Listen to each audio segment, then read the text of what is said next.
नहमदु व नसल्ली अला रसूलिल करीम अम्मा बाद फ़अऊज़ु बिल्लाहि मिनश शैतानिर रजीम बिस्मिल्लाहिर रहमानिर रहीम।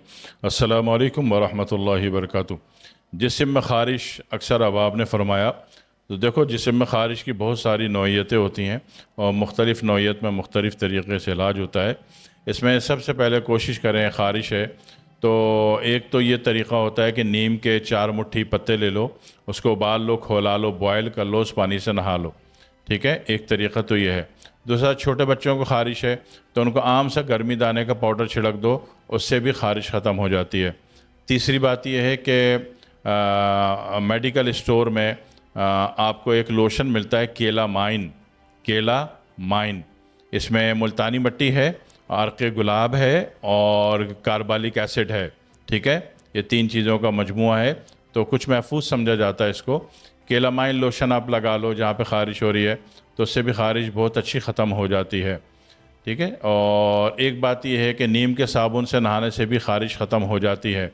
और कुछ नहीं है तो बर्फ़ का ख़ारिश जो है एक तख़रीबी अमल है और उसको डेट किया जा सकता है कि महज कहीं ज़्यादा ख़ारिश है तो वहाँ पे थोड़ा सा आपने एक बर्फ़ की आइस क्यूब ले ली और आइस क्यूब उस जगह पर रगड़ाई कर दी और 108 तक गिनती गिना।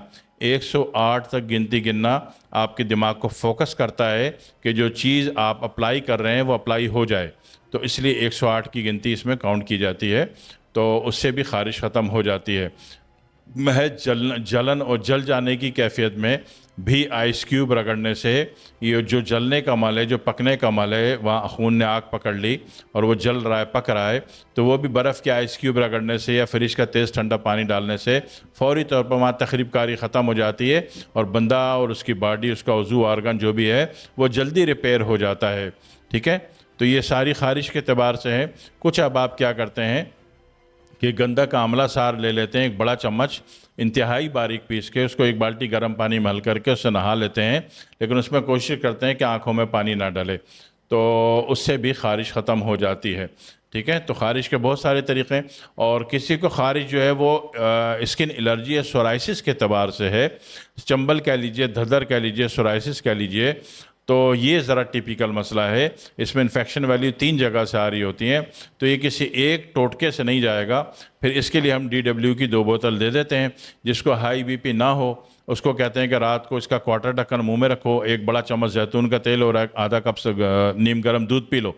और जिसको हाई BP हो उसको हम कहते हैं कि भाई आप हर खाने के बाद हर खाने के आधे घंटे बाद इसका क्वार्टर ढक्कन ले लो और ऊपर से सादा दूध पी लो या ठंडा दूध पी लो या नीम गर्म दूध पी लो हालात के मुताबिक, तो उससे वो ठीक हो जाता है। ठीक है, ख़ारिश की आम कैफियत भी बता दी और उसकी सीवियर वैल्यू, जिसको चंबल, धद्दर, सोराइसिस, एक्जिमा कहते हैं, अभी तो सबको मिला के सोराइसिस कहते हैं, तो ये भी ख़त्म हो जाता है। इसका भी तरीक़ा बता दिए। DW की 2 बोतल काफ़ी होती है। दुआ में याद रखिएगा। वस्सलामु अलैकुम व रहमतुल्लाहि व बरकातुहू।